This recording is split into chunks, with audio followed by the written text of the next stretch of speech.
If there's a fountain of youth, it's going to be found in the weight room. That's a quote from Mark Asanovich in an interview that I recently heard with him. I think it was on Rick Chartrand's channel. I'll link to it if I remember. But that quote about the fountain of youth, we're always looking for the supplement or the right training routine or the right diet, and we're trying to find what's going to help us have longevity. There's some guy out there now, I forget his name, but he's doing like all these things because he wants to live to like 120 or something like that and be, healthy. And he does he says he takes like 150 pills a day, and it's just like it's out of hand, and there's all this biohacking. And I wanted to dissect that quote because I think there's so much value in it. If there is a fountain of youth, it's going to be found in the weight room. Why would that be true? Well, I think that yes, diet has a huge role to play in regard to your overall health, but your metabolism and the metabolic effects of strength training, when it's done properly, when it's done correctly, when it's done intensely, that has a cascade effect that influences almost every single thing in your body. So let me give you an example of like just diet versus the strength training. So if I was just going to focus on diet, I might have all of the things that my body needs to be able to keep it healthy. But I don't have if I don't have the stimulus, let's just say I'm not as active, I'm not doing a proper strength training program, I will then not have the same level of bone density because my body might have all the calcium in the world, all the magnesium, all the things that it needs to have healthy bones. But because I'm not stressing it, the body says, well, I don't necessarily need this. We have a lot of stimulus response mechanisms in our body. This is why people are, I've talked about it in the past with cold exposure, heat exposure, cold plunges and saunas and things like that. You start to get these responses from your body because you're doing these stimulating events. And that's what exercise is. When it's done properly, the muscles pull on the bones. That's how your body moves. Muscles pull. So what they're doing is they are giving you the stimulus that allows your body to actually lay down those minerals onto the bone and keep them strong over time. So we've talked about bones, all right? The muscles, the muscle tissue itself is metabolic tissue. How do I calculate your metabolism? How do I calculate how many calories your body burns on a daily basis in regard to metabolism? We calculate that from using your lean body mass. We take your weight and we subtract your fat mass. We get rid of it. That doesn't have an effect on your metabolism, but your muscle tissue does. So that being said, if I have more muscle tissue, I am going to have a higher metabolism. If we're going to weigh two people, one person has 20% body fat and one person has 15% body fat. The person with 15% body fat is going to have a higher metabolism, even if they have the same amount of weight. So that being said, that creates more stimulus for the body even while you're sleeping. Your body has to process the sugar and the fat and everything else in a different way because you have more muscle tissue. Your movement is affected. If I, like I said, if I'm eating super healthy, but I'm not very strong, okay, and it's difficult for me to go through different movements with my body, that's going to affect quality of life. Now, you might not necessarily be interested in doing a lot of movement. You say, look, I drive to work, all right, I like to watch movies and write for my entertainment, okay? It's like, okay, well, you're not really doing a lot of activity, but therein, I would also say that's when we start to have problems. I work with a lot of elderly clients who haven't worked out in a long period of time. And what do they have? They have a bunch of nagging injuries. They didn't hurt them while they were playing any sports. They didn't hurt them in the weight room. They didn't do anything to their body physically that was stressful enough to cause it. It was just wear and tear over time because they weren't using their body. We have different fluid in our body.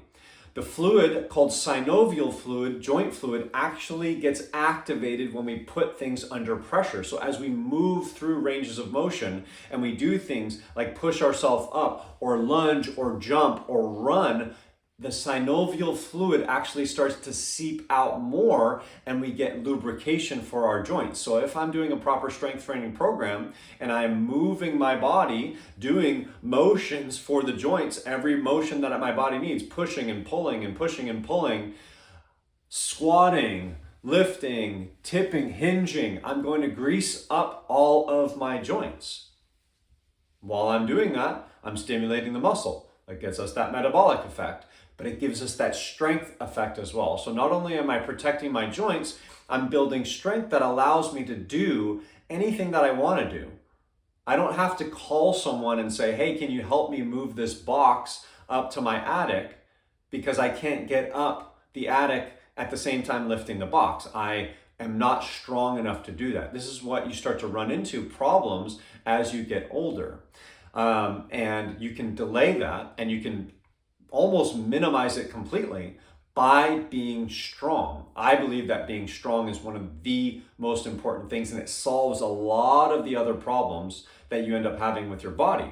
So, talking about metabolism, so that's going to affect your blood sugar, that's going to affect your just organ health overall, your strength, your joints, injuries. Again, proper exercise. If we're talking about throwing weights around and lifting weights in a way that's going to cause injury, that's not what I'm talking about. And that's one of the reasons why I'm passionate about exercise, is because I'm in the gym not to be the greatest exerciser there is. I'm not trying to get through my workout. I am there as a means to an end. I want to look good, I want to feel good, I want to be strong, I want to have stamina, I want to have healthy joints. That's why I'm there in the gym. If we turn it into this fitness competition or exercise sport, that changes things. And some people are into that and they have a great time doing that. But a lot of people equate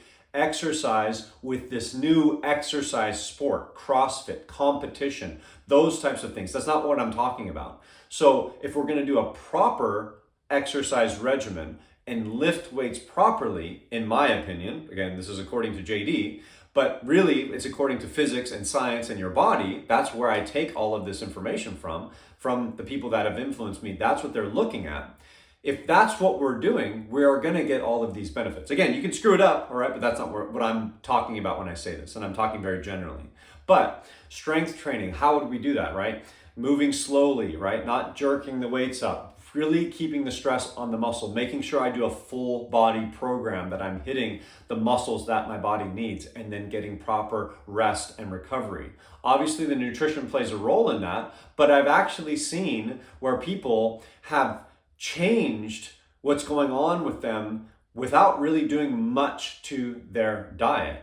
I think the extremes that we've kind of taken into society now, where we eat pretty much all processed foods, all right, we eat too much. If you're not doing those things, if you're eating real food and you're just not overeating, you don't need to have some special sauce where you're taking all these different supplements and you are eating all organic and I don't think we need to do so much on that end, big caveat, if we're doing strength training. So that's why I think when he talks about it being the fountain of youth, if there is a fountain of youth, looking for it in the weight room, that idea I think is so true because of this cascade effect that ends up happening to your body with, like I said, the metabolism, your overall strength, the bone density, your joints, your quality of life, because you're able to move. I think if you are going to look at the benefits that you get from a proper strength training program, that is so much better than any diet that you could put yourself on, any supplement that you could take, any sort of other regimen that's in the health sphere. I think they all are underneath that number one of strength training when done properly. I think if you then combine that with proper nutrition, I think that covers about 95% of what the majority of people need for their overall health to, again, achieve something like the fountain of youth. It's not necessarily going to be the same thing for everybody, but that's where it's found. The other 5% might be for people who are, they might need some sort of medical intervention. They might need some more supplements. They might need some other modalities that might help them deal with some other issues that are going on. But for the majority of people, just strength training properly and eating a well-balanced diet that fits them. And that's where things get a little bit tricky, especially today, because we kind of screwed ourselves up, even genetically. It might not even have been your fault. You might have been born in a way that has kind of given you the short end of the stick to where you have a lot of challenges in regard to your diet. So because of your genetics, you then can't get away with as much. And so that means that you have to avoid certain foods. That means you might want to, supplement with other things. And I think that gets a little tricky for some people. But I think the majority of people, it's just not overeating, eating a well-balanced diet. And again, if we're getting in the gym and we're getting that proper strength training, that's going to allow us to have so many of these other benefits. When we talk about, well, how does this affect the brain? I think that that's the metabolism factor. I think that when your body has that metabolism because of the muscle tissue that you've built, I think that helps protect your brain tremendously. I know there's a lot of correlations between the gut and the brain. We're starting to find out now, so diet is definitely going to play a role in that. But I think that the metabolism factor of processing the food that you eat, because it needs to replenish the muscle tissue and it needs to feed this machine that is going to be doing this work, that stimulus of the exercise, I think that helps and allows the brain to have a better overall balance. That's just something that I think about. And I think that there's probably enough evidence out there to look at exercise and brain over time to have good correlations that that's a good thing. Obviously, there's other things you want to keep stimulating your brain, but I think the body and the brain, we like to think of them as separate. I think they're one and the same. They're connected. And if you want a healthy brain, a healthy body is going to allow for that to be a heck of a lot better. So that's on that end with the brain. I think the other aspect in regard to the brain would be the sense of accomplishment and the endorphins and the way that you feel when you've done a workout. Now, sometimes when you work out, especially when it's properly and it's intensely and intense enough, you are going to feel exhausted. You're not going to feel that great, all right, especially during your exercise. But the sense of accomplishment, I was talking to one of my clients about that, and he's like, I'm exhausted after a workout, but I feel good. And it's like, because you did something really challenging. I think that is super, super important for people to do something that is really hard. And it doesn't have to be dangerous to do that. That's why I like a proper strength training program, because it's safe. It has to be intense if we want to get that stimulus high enough to be able to get the response that we want, but it's safe and you feel really accomplished after it. Just like doing anything that's challenging, whether that be at work or whether that be in school or that be in relationships, you get through a challenging time. It feels so good when you're on the other end. You can do that every single week or multiple times a week with an exercise program. Then if I have a proper strong body, then if I want to do other things that also like get that runner's high, okay, where you do other cardio activities, my body's not all out of whack and I'm not dealing with these injuries and I'm not dealing with these problems, so that I can do, like for me, for instance, would be like kickboxing. I've got my bob back there. I don't know if you can see it in the camera, but kickboxing, basketball, running, dancing, those types of activities. For other people, it might be swimming or cycling or just walking or hiking. I love hiking. Those things aren't going to be a burden for you, and you're going to get all these other mental and spiritual even effects because your body's strong and you're able to do that. So do you see why I would say that it's the starting point for this cascade effect down the line with all these other areas in your body and your mind that can help you? So Mark Asanovich's quote, "If there's a fountain of youth, it's going to be found in the weight room," I think holds a lot of truth to it.